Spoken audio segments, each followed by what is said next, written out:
आप सभी media news से निवेदन करता हूं और सभी अधिकारी से भी निवेदन करता हूं, मुखिया सरपंच से लेकर के और सारे को थाने में जो भी अधिकारी हैं हमारा महोदय, सबको विनती करता हूं अभी भी। आप देख रहे हैं सत्य हुंकार में आपके साथ सत्यपाल। पारिवारिक विवाद, ज़मीनी विवाद अक्सर आपने सुने और देखे हैं, और पारिवारिक विवाद में जो ज़मीनी विवाद होते हैं उसमें बहुत सारा नुकसान लोगों का हो जाता है। लिहाजा बेहतर हो कि ऐसे विवादों को सामाजिक समरसता के साथ और आपसी भाईचारे के साथ निपटाने की कोशिश की जानी चाहिए। आज ऐसा ही एक विवाद हमारे संज्ञान में आया है भागलपुर में, और भागलपुर के थाना सुजोर के गांव महेश लिट्टी में हम पहुंचे हैं और हमारे साथ बैठे हैं गंगा कुमार। तो आइए गंगा कुमार से बात करें और समझें कि आखिर उनका पारिवारिक विवाद ये क्या है। गंगा जी, आपका बहुत बहुत स्वागत सबसे पहले सत्य हुंकार पर।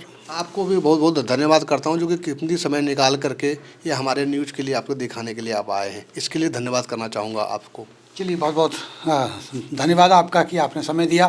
गंगा जी, समझेंगे कि क्या विवाद है ये आपका परिवार का, और ये जो घर आप मेरे पीछे देख रहे हैं, ये आप दिखा रहे थे, आप कह रहे थे इसको लेकर कोई विवाद। ये जो घर हैं ये दिख रहे हैं, ये आगे के हिस्सा मेरे चाचा ने कब्जा कर रखा है पूरी, और पीछे के हिस्सा मुझे दे रखे हैं। देखिए इसके पीछे जो है ना, ये मेरा पड़ता है, और ये देखिए साइड में जो ये गली गई है, ये पतली सी गली मुझे अंदर जाने के लिए रास्ता दे दिया है। जबकि ये ज़मीन का फर्क इतना ज़्यादा है कि बराबर हिस्सा दोनों को रोड के किनारे आने में सुविधा के लिए किया जाना चाहिए था, लेकिन ऐसा नहीं किया। उन्होंने अभी भी बंटवारा करने से तैयार नहीं है। तो आप ये कह रहे हैं कि ये जो ज़मीन है, ये जो मकान है, ये जो जायदाद है, ये आपकी पुश्तैनी जायदाद है और इसका बंटवारा सही से नहीं हुआ। हाँ जी, पुश्तैनी है, मेरा दादी के समय का ये ज़मीन है। हमारा पिताजी 2 भाई हैं। हमारा पिताजी ये ज़मीन के जो है कोई सिलसिले में कोई बातचीत ज़्यादा नहीं करते थे, और उतना ज़्यादा इन्वॉल्व नहीं। घर के मालिक पूरा मेरा चाचा था, जो कि मेरे चाचा ने जहाँ जहाँ ज़मीन उन्होंने बंटवारा किए हैं, सारे रोड के किनारे और नाले के किनारे ले लिया है। मतलब आप ये कह रहे हैं उन्होंने अपनी मर्जी से रोड के किनारे ले रहा, आपको इसके पीछे बैक में। हाँ, आपका घर इसके बैक में है जहाँ इसके जैसे देखिए ना आपने, इसके पीछे मेरा हिस्सा है, घर दे दिया है, और वो रास्ता पतली से गली से निकाल दिया है वो जाने आने के लिए। जबकि हमें चाहते हैं कि दोनों तरफ बंटवारा कर दिया जाए ठीक से, जो कि हम दोनों को, पार्टी को रोड के किनारे आने में सुविधा हो। तो आप ये करें कि फ्रंट पे आप दोनों को बराबर हिस्सा मिले। तो क्या आपने ये बात अपने चाचा से या परिवार के लोगों से की कि भाई आप ऐसा करिए, इसका बंटवारा सही से कर दीजिए ताकि हम घर बनाएं आगे? चाचा को मैंने कई बार बोला है बीच बीच में, और हर जितने बार मैं गांव जाता हूं उतने बार चाचा को मैंने बोला। पहले चाचा ने आश्वासन देते हुए कहा कि ठीक है, अभी तुम घर नहीं बना रहे हो, जब घर बनाने लगोगे तो हम तुम्हारा बंटवारा कर देंगे, और फिर अपनी मर्जी से घर बनाना। लेकिन जब उसके बाद में कुछ दिन के बाद मेरा चाचा जी ख़त्म हो गए, जिसके कारण से जो है उसकी अभी पुतहू मौजूद हैं उस ज़मीन पर, चचेरा भाई की पत्नी। तो आप कहाँ रहते हैं अभी? अभी मैं दिल्ली में रहता हूँ, सब परिवार के साथ कारोबार मेरा दिल्ली में है। यहाँ कब कब आते हैं आप? मैं गांव आता हूँ साल में, ये 2 साल में 3 साल में एक बार आता हूँ। तो क्या आपको लगता है कि यही बात का फ़ायदा आपके जो परिवार के लोग हैं उठा रहे हैं कि भाई आप तो दिल्ली में रहते हैं, यहाँ कभी कभी आते हैं, इसीलिए आपको फ्रंट को कवर करना चाहते हैं? हाँ, इसीलिए ऐसा ही लगता है। गांव समाज भी को भी कई बार मैंने फैसला करवाने के लिए आदमी से सहारा लेने का कोशिश किया। कई बार चाचा के साथ बैठ के फैसला करने का कोशिश किया, लेकिन चाचा ने बताया कि फैसला कर देंगे। लेकिन अचानक से मैं दिल्ली में था, और मेरा चचेरा भाई अशोक कुमार की गांव से सूचना फ़ोन के द्वारा मुझे मिला कि करंट लगने से अशोक कुमार की मृत्यु हो चुका है, और हॉस्पिटल ले जाने के बाद भी उनको नहीं बचाया गया। और इसी की वजह से सारे परिवार हम सादमे में रह गए, और सब परिवार दुखी रहने लगे। 4-5 साल इस सिलसिले में कोई बातचीत नहीं किया। तो जो मुखिया हैं यहाँ के, उनसे आपकी बात हुई? हाँ, मुखिया के घर पर भी गए थे इस सिलसिले में कहने के लिए, और पत्र भी लिखा था। तो मुखिया ने भी टाल बतोल करके और आश्वासन दे करके वो कुछ पेपर को दबा देते हैं। लिखित शिकायत अधिकारियों को की आपने? लिखित शिकायत मैंने 6 जगह दिया है, सरपंच को, मुखिया को, थाना में सीओ को, डीएम और नीतीश कुमार पटना। मैं पत्र लिख करके भी दिया है लिखित रूप में, जिसका कि मेरे पास कागज़ रखा है, रसीद। लेकिन अभी तक कोई कार्रवाई नहीं हुई? कोई कार्रवाई नहीं हुआ। थाना से पुलिस अधिकारी आए थे और देख करके चले गए, और कहे कि इसके बारे में सीओ फैसला करेंगे, जो भी निर्णय करेगा। कोई आशंका ऐसी है क्या आपको कि ये पारिवारिक विवाद, ज़मीनी विवाद कहीं इतना बड़ा ना हो जाए कि आपसी दुश्मनी या रंजिश की तरफ ना चला जाए? मैं ऐसा कभी नहीं चाहता हूँ। मैं चाहता हूँ किसी तरह से बंटवारा नमक सही ढंग से हो जाए, बेशक गांव समाज के लोगों से हो जाए या कोई आधिकारिक सिलसिले से हो जाए, जो आगे बात ना बढ़े। लेकिन अगर समाज आपकी बात नहीं सुन रहा है या मुखिया जो हैं आपके वो आपका सहयोग नहीं कर रहे हैं, अधिकारियों को चिट्ठी लिखी है, आपकी सुनवाई नहीं हुई है, फिर क्या विकल्प बचता है आपके? आगे हमारा बरबर कोर्ट बसता है। कोर्ट में ये पूरी हमने पेश करेंगे सारे कागज़ को, और कोर्ट के जो निर्णय का मैं इंतजार करेंगे। तो फिर क्यों कोर्ट में आप नहीं जाना चाहते? आप चले जाइए कोर्ट में। देखिए जी, कोर्ट में जाने के लिए दोनों पार्टी का ही पैसे का नुकसान होगा। हम गरीब आदमी हैं और वो हमारे पैसा तो खर्चा होगा ना सर।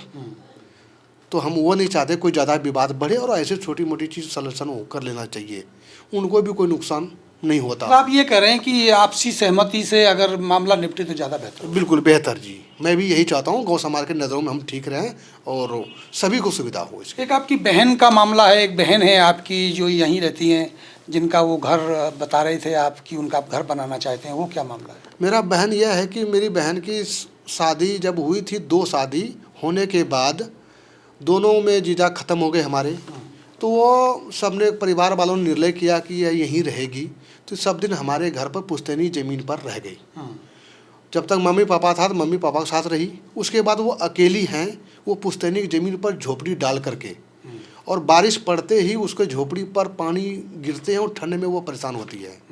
उस बहन ने मेरे से दरख्वास्त किया है, कई बार जाने के बाद बोले बहन ने कि भैया मेरे लिए कम से कम ये घर बना दो, हम कैसे भी किसी से रोटी मांग चांग करके जैसे भी मेहनत करके हम खा लेंगे। तो इतना तो फर्ज आपका बनता ही है, आपकी बहन, आप बना सकते हैं ये घर। बिल्कुल जी, घर कैसे बनाएंगे सर? घर बनाने के ये बंटवारा हमारा नहीं हुआ है, घर उसमें बनाएंगे, पैसा खर्चा करेंगे, फिर दोबारा अगर बंटवारा होगा तो हमारा घर टूट जाएगा। तो आप ये कह रहे हैं कि बंटवारे में अगर इधर उधर जगह हुई तो दिक्कत हो सकती है। बिल्कुल जी, उसकी इसी की वजह से हमारा तो घर वो बेकार हो जाएगा ना। इसीलिए मैं सोचता हूँ कि घर बनने से पहले ये बंटवारा हो जाए। जब अपने दीदी के लिए 55 साल की विधवा बेसहारा है, उसका सहारा करने वाला कोई नहीं है, उनके लिए मैं घर बना सकूं। और बेचारी आप देखेंगे फ़ोटो में, आप देखेंगे हमारा सिस्टर का एक शायद घर पर खड़ी है, तो आप देखेंगे तो किस हालात में है 55 साल की वो, और उसको मैं कुछ खर्चा मैं दिल्ली से किसी तरह से एडजस्ट करके देता हूँ। तो क्या आप उनका घर बनाने के लिए जो ज़मीन है उनका अलग से तीसरा हिस्सा रखेंगे या अपने पास की अपनी ज़मीन से देंगे? अगर यदि तीनों भाई को स्वीकार होगा तो उनको भी हिस्सा देंगे। अगर तीनों भाई में से नहीं भी देगा तो भी अपना हिस्सा आप उसको घर बना के हम देंगे। ये मेरा सोच है। क्या आखिरी अपील आप करेंगे अपने परिवार वालों से, लोगों से, या समाज से, मुखिया से? हाँ बिल्कुल, जो है मैंने पहले तो अपील कर चुका है मुखिया लोगों से। इन लोगों ने हमें कोई भी सहारा नहीं दिया और उन्हीं के तरफ बोलने का कोशिश करते हैं और कहते हैं, आश्वासन देते हैं करवा देंगे, लेकिन करते नहीं हैं। ऐसा क्यों वो करते हैं कि उन्हीं का पक्ष क्यों लेते हैं? उन्हीं के पास हो सकता है कोई अंदरूनी चीज़ हो उनके बारे में, कोई ऐसा जो उसका लिंक हो, उनसे उसका ज़्यादा जान पहचान हो, उनसे ज़्यादा कोई साठगांठ हो, या कोई ऐसा भी हो। हम दूसरे के बारे में गलत नहीं बोल सकते क्योंकि वो हमारे छोटे भाई के परिवार हैं, हम उसके बारे में गलत नहीं बोल सकते। आप ये कह रहे हैं कोई राजनीतिक या वैसा कोई मामला उनका स्वार्थ हो सकता है? बिल्कुल जी, आसपास के तो 3-4 घरें हैं, उन्होंने भी उस जगह पर सरकारी ज़मीन कब्जा कर रखे हैं, स्कूल का, रोड का, और ये हमारा चाचा ने भी कब्जा कर रखा है। इसके वजह से भी हो सकता है। तो आप ये करें कि सरकारी ज़मीन मिलजुल के कब्जा रखी है और उस ज़मीन को कब्जा बना रहे, जो कब्जा ही रखा जाए, इसलिए वो शायद इसका नहीं करना चाहिए। इसीलिए वो मेरा बंटवारा करना नहीं चाहता है। और अगर आपके हिस्सा में फ्रंट आया तो फिर आप सरकारी ज़मीन आप भी कब्जा कर लेंगे? हम कब्जा नहीं करेंगे सर, जो हमारा सरकार के नियम के अनुसार से होगा उसका हम फ़ायदा उठाएंगे। ये लग रहा होगा उनको, हो सकता है कि आपका हिस्सा आएगा तो आप सरकारी ज़मीन छुड़वा देंगे। हाँ, ये वो सरकार खुद छुड़ाएगा, हम नहीं छुड़ाएंगे, सरकार खुद छुड़ाएगा। क्या अपील आप करें? इसी डर से वो सारे आदमी उसका समर्थन करता है, जिसका ये ऐसा कोई कारण हो? हाँ, इसी की वजह से सारे आदमी उसका समर्थन करता है कि जिसने कब्जा कर रखा है। आप देखें ना, आपने पीछे देखिए, आपने जैसा कैमरा घुमाएंगे तो देखा था, मैं खुद भी दिखा के लाए हैं। इतनी बड़ी ग्राउंड है, स्कूल से लेके पूरा रोड, सारा सरकारी, वहाँ पर देखा जाए कि कितने आदमी के घर टूटेगा कहना मुश्किल है। इसी की वजह से ये मेरे को ये पीछे के हिस्सा अभी फिलहाल में खाली ज़मीन पड़े हैं, उस पर हम दीदी के लिए घर बनाना चाहता हूँ।